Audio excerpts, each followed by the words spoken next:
yeah, I think that really did actually work quite well. G'day guys, we've got a walkthrough video here of a pretty cool install, the first we've ever actually done on this particular trailer. So this is the Glacier Peak F27 MKS. I don't believe we've done this floor plan before. I do sometimes get lost in the outdoors RV numbers and letters, but either way it's a little different than what we've done, and I'm excited to show you around. So one of the main things that's different about this fifth wheel to any other fifth wheel that we've done is we did actually use our rail system to mount these panels, and we haven't had much success with that in the past. One of the things about these outdoors RV fifth wheels is that they are curved in almost every which way, and so running a straight beam of rail over a thing that's curving this way and curving this way and curving this way was really challenging. We were able to use rail. The only thing differently is that we had to just do single panels on single stretches of rail. We couldn't span too far a distance because of the shape of the roof. Really happy that we could use our rail system. Let's check it out. So before we go ahead, Ellie's behind the camera here and she'll kill me if I don't ask you to please subscribe. So please subscribe and you can see more of our videos. So up here, like I said, we were able to get 8 solar panels, 250 watt solar panels, 1, 2, 3, 4, 5, 6, 7, 8. What's really nice is that using our rail,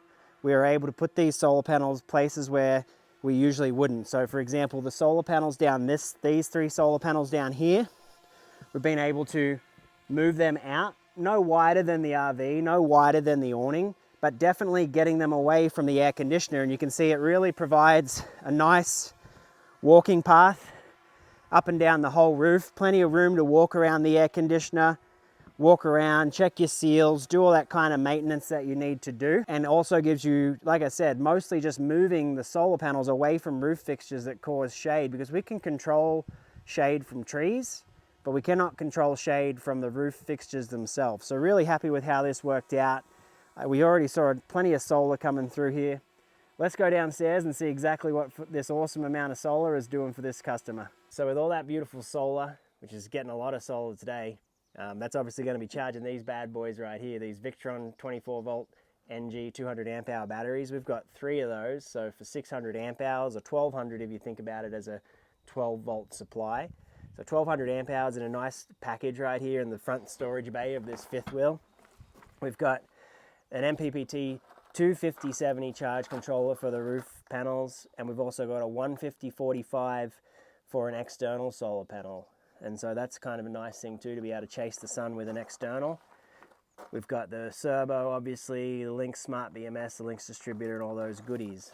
And so a lot of power. We've been running the air conditioner today here in the sun, and I think the batteries dropped from about 96 to like 94% in about 2 hours of air conditioner runtime, so that's pretty nice. It's a big RV, so we can put a lot of components into it, fit a lot on the roof. Take you inside and show you the touchscreen just so you can see all that working together right now. So it's nice and cool in here because we've had the AC running even though this rig is not plugged in. And so this is where we've got the touch panel here, and I can turn the AC on right now. We've obviously got a soft start installed in the air conditioner so that multi-plus can start that air conditioner no trouble. But you can see right here, if we look at the screen and look at the numbers right now, we've got 1365 watts coming in from the solar right now, and we're only asking for 1253 for the air conditioner.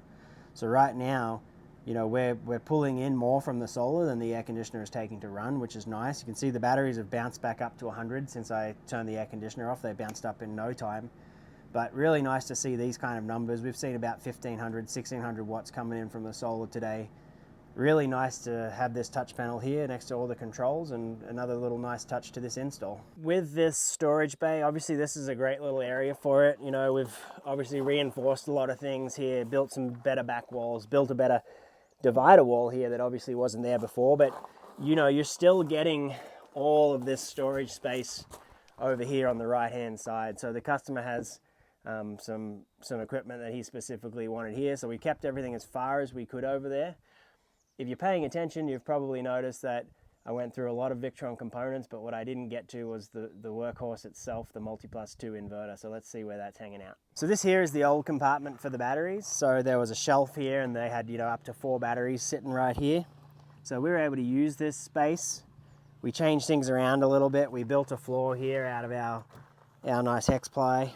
Obviously made sure this was going to handle the inverter, but what's nice about this compartment, it does, you know, it's not inside, so it is going to get a little warmer. I'm not going to kind of ignore that fact. But one of the nice things is that because this compartment was for batteries, it's a vented compartment. So there is going to be airflow through there. I think obviously like if there was some direct sun beating down on this door, it probably might be an idea to have that door cracked and do what you can to kind of help that out. I know a lot of our customers who have their inverter in a compartment like this sometimes do crack the door just to help out. Like I said, we've been running the air conditioner for hours today in 90-degree weather, and we haven't seen this thing throw any over temperatures, alarms, or anything like that. Really working out nicely here.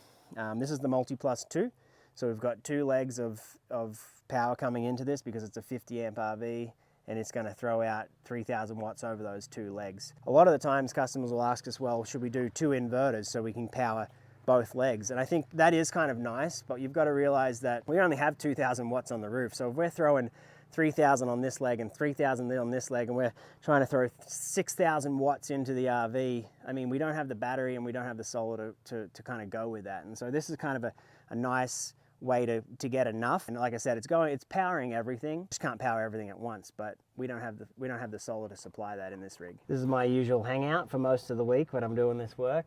So I just wanted to show you in here just another little something we did for this customer. So we've got a couple of little switches here. One controls the LEDs in that pass-through, and what's nice is that we were able to get a nice long strip in that pass-through, so there's a lot of light in there. I mean, I was in there and I was turning on this factory light and you couldn't even tell it was on because our LEDs that we installed just really lit up that bay, both to show off the equipment, but also just for a really nice bright working space, as well as when you're trying to find your storage. So a couple of nice little switches here. The second switch, the customer was worried about his tire minder drawing a little too much power when he wasn't using it, and those tire minders generally just hook straight up to 12 volt without a easy switch option, so we installed another little flush mount switch here for that one. So one of the other little things we did for this customer is they wanted to make sure that they knew how to safely tap into the 12 volt side of the RV, because obviously this is a 24 volt system.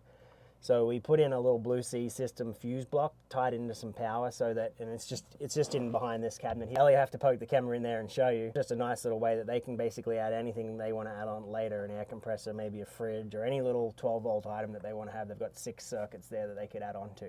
So obviously this RV is in the sun here today, so it's getting plenty of solar from the roof panels, but we did something a little differently with this RV. We always recommend an external solar port. Usually we'll build those with an Anderson plug, and you saw inside that little MPPT that we've got bringing that solar in. So this is a Renogy 400 watt solar panel. It does not have a charge controller built into it. The charge controller is the Victron charge controller that we installed. And what we did, usually we'll run an Anderson, but today we found this little Anderson to SAE adapter, and we actually reconfigured the wiring a little bit so that we could use the factory ZAMP port with the standard kind of ZAMP style connector. So if we plug that in, what's really nice about using this Renogy panel and the port that we've kind of adapted and built in the Victron controller is we can go inside right now and we can see not only our solar from the roof on the screen, but also the solar that we're getting from this panel, which could be 30 feet away in the sun when the RV is in the shade. Let's check out that panel.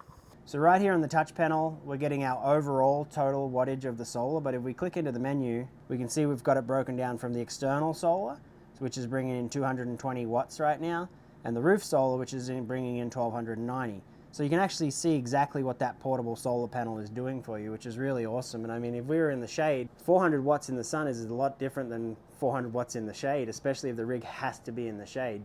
So that little add-on is a nice thing that you can do for adding to the system. Nice thing about us building that and tying it to an appropriately sized charge controller is this used to be limited at like 200 watts. Technically now we could almost put 1200 watts into that charge controller. I know carrying 3 of these would be a little bit too much, but if you were stationary for a while, you were doing some more off-grid cabin style stuff, then you could almost just have a bunch of panels out on the ground to add to the roof.